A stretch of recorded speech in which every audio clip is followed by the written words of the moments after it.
नमस्कार। आज हम राजस्थान में सामंती व्यवस्था के ऊपर चर्चा करेंगे। सामंत व्यवस्था का उद्भव राजपूताना में शासकों की कुलीय परंपरा से हुआ। इसमें राजा कुल का प्रधान होता था। सामंतों और राजा का संबंध बंधुत्व व रक्त का था, स्वामी और सेवक का नहीं। शासक और सामंत के मध्य भाई बंधु के इस संबंध के कारण शासक की स्थिति बराबर वालों में प्रथम के समान थी, क्योंकि राजपरिवार में वरिष्ठ या यूं कहें कि ज्येष्ठ पुत्र को राजा का पद मिलता था। शेष भाइयों को राज्य के परगनों में जागीरें मिलती थी और वो सामंत कहलाते थे। इसलिए बराबर वालों में राजा जो था वो प्रथम होता था। राज्य के महत्वपूर्ण और विश्वसनीय पदों पर सामान्यतः स्वकुलीय सामंतों की ही नियुक्ति की जाती थी, राजपरिवार के सदस्यों की ही नियुक्ति की जाती थी। जागीर शासक की ओर से अपने भाई बेटों को जीवन यापन हेतु भूमि दे दी जाती थी, जो उनकी वंशानुगत जागीर के रूप में अक्षुण्ण रहती थी।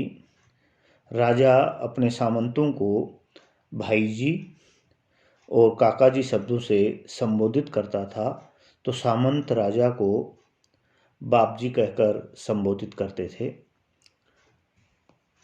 स्वकुलीय सामंत जो अपनी अपनी खाप के पाटवी थे, ये रावत, राव, राव राजा जैसी सम्मान सूचक पदवियां धारण करते थे। सामान्यतः ये ठाकुर कहलाते थे। ठाकुर अपने उप सामंतों को अपनी जागीर में शांति व सुव्यवस्था कायम करने के लिए नियुक्त करता था। ये उप सामंत छुटबाई कहलाते थे। गनायत समकक्ष राजपूतों को सामंत बनाना तथा राजकीय कुल से शादी संबंध करने वाले सामंत गनायत कहलाते थे।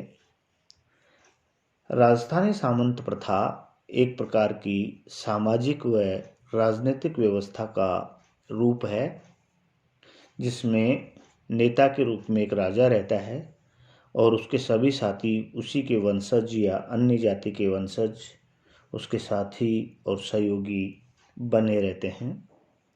जबकि यूरोप में एक स्वामी के साथ ऐसे आश्रित के रूप में रहते थे जिनकी कोई स्वतंत्र स्थिति नहीं थी, जबकि राजपूताना में कुछ मायनों में सामंत की अपनी स्वतंत्र हैसियत भी होती थी। यूरोप में सामंत स्वामी के रूप में था और उसे व्यापक अधिकार प्राप्त थे, जबकि राजस्थान में इसके विपरीत सामंत को राज्य कुल का सदस्य होने के नाते भूमि का उपभोग करने का अधिकार प्राप्त था। हम देखते हैं कि यूरोप में भूमि राजा की मानी जाती थी, जब जमीन का स्वामित्व राजा का था। उसके विपरीत राजस्थान में भारत के अन्य भागों की तरह भूमि का स्वामी किसान था। राजा या उसका सामंत तो भूमि की उपज का भाग लेने का अधिकारी था। राजा के पास भूमि के संबंध में मात्र उपभोक्ता का अधिकार था, स्वामित्व का अधिकार नहीं।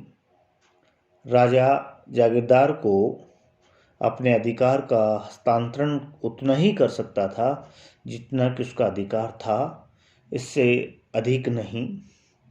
न्यायकारी ग्राम पंचायत के पास न्यायकारी के अधिकार थे, सामंतों का उसमें हस्तक्षेप नहीं था। हाँ, 19वीं शताब्दी में सामंतों को आंशिक अधिकार मिला।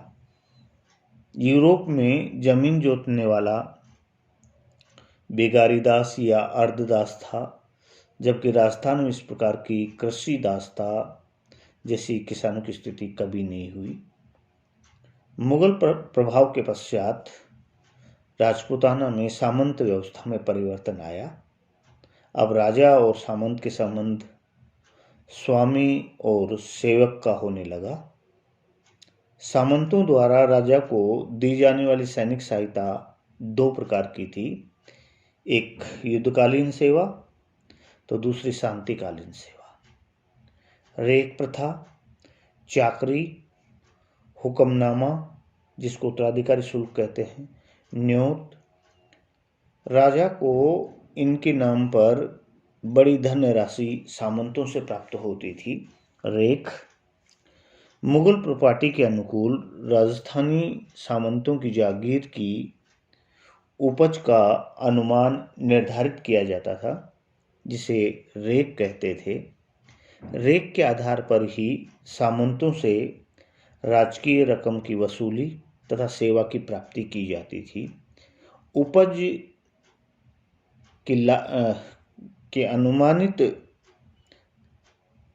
रकम के आधार पर सामंत की हैसियत की स्थिति जांची जाती थी। मारवाड़ में से पट्टा रेख या भरतू रेख कहा जाता था। इसे मतालबा भी कहा जाता था। चाकरी, सेवा देना। हुक्मनामा नए सामंत से लिया जाता था। पेशकशी, कैद खालसा, तलवार बंधाई, नजराना आदि नामों से भी पुकारा जाता था। न्योत, राजकुमारी के विवाह के उपलक्ष्य में लिया जाने वाला कर था ये। राजवी, राजा के छोटे भाई व निकट के संबंधी जिन्हें निर्वाह के लिए जागीर दी जाती थी वो राजवी कहलाते थे। ये 3 पीढ़ियों तक रेख, चाकरी, हुक्मनामा आदि की रकम राज्य खजाने में जमा नहीं करवाते थे। उसके बाद सामान्य जागीरदारों की श्रेणी में आ जाते थे। सरदारों की 4 श्रेणी थी। उसमें प्रथम श्रेणी सिरायत थी।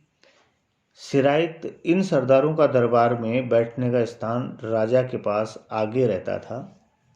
वे 2 मिसलों अर्थात पंक्तियों में शासक के दाईं और बाईं ओर निश्चित स्थान पर बैठते थे। दोहरी ताजीम, जब सरदार राजा के समक्ष उपस्थित होता था तब उसकी उपस्थिति की और प्रस्थान करते समय महाराजा खड़े होकर उनका अभिवादन ग्रहण करते थे। इकहरी ताजीम, सरदार के लिए राजा केवल आने पर ही उसका अभिवादन ग्रहण करता था। भूमिया जागीरदार, जिन्हें सीमांत क्षेत्र की सुरक्षा अथवा गांव की सुरक्षा अथवा राज्य की अन्य विशिष्ट सेवा हेतु किए गए बलिदान के उपलक्ष्य में भूखंड प्रदान किए गए थे, वो भूमिया जागीरदार कहलाते थे। ग्रासिया ठाकुर,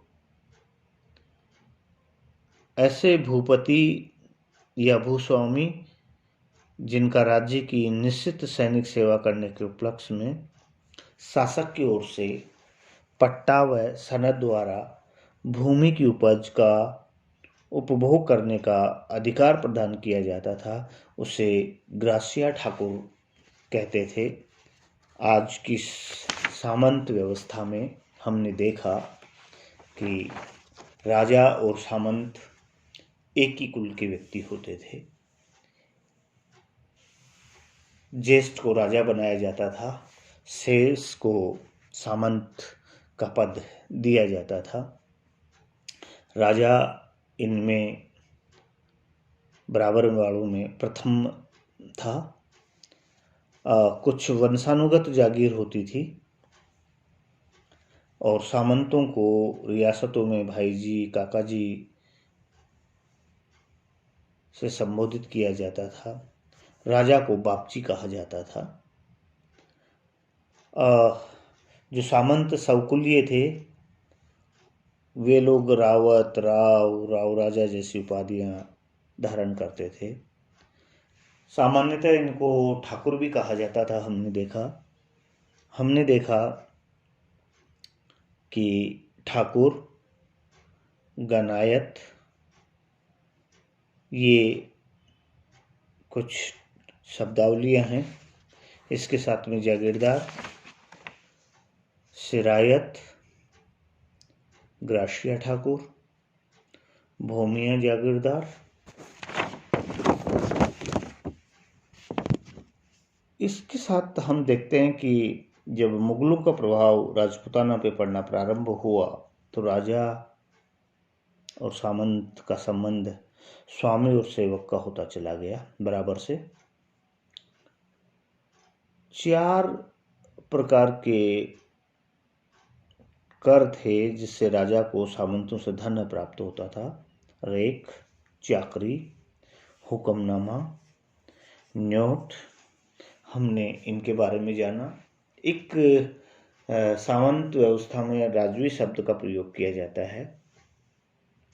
राजवी वो लोग थे जो राजा के छोटे भाई या निकट के संबंधी थे, जिन्हें निर्वाह के लिए जागीर दी जाती थी, और 3 पीढ़ियों बाद में वो भी सामान्य जागीरदार की श्रेणी में आ जाते थे। इस प्रकार हमने आज राजस्थान में सामंती व्यवस्था का संक्षिप्त में उसको हमने देखा।